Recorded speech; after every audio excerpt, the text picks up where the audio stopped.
என்னோட முதல் பாடல், நான் எழுதிய வரிகள், லிரிக்ஸ் நான் பாடுறேன். எப்படி இருக்குன்னு சொல்லுங்க.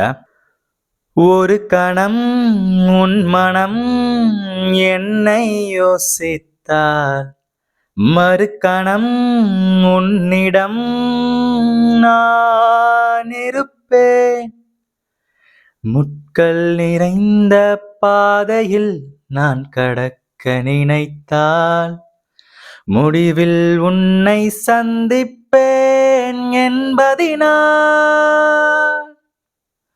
வலிகள் என்னை ஆட்கொள்ள உன் விழிகள் என்னை மீட்குமா? பழிகள் சுமந்த எனக்கு புது பாதை இங்கு பிறக்குமா?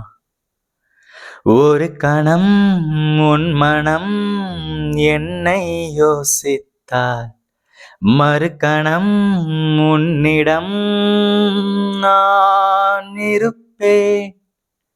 என் காதலே. அதாவது என்னோட வாய்ஸும் நான் பாடின ஸ்டைலும் வேணா ஒரு மாதிரி சுமாராக இருந்திருக்கலாம். ஆனால் என்னோட லிரிக்ஸ் எப்படி இருக்குன்னு சொல்லிட்டு கண்டிப்பாக மறக்காமல் கமெண்ட் பண்ணுங்க. உங்களை நான் 2வது பாடலில் சந்திக்கிறேன்.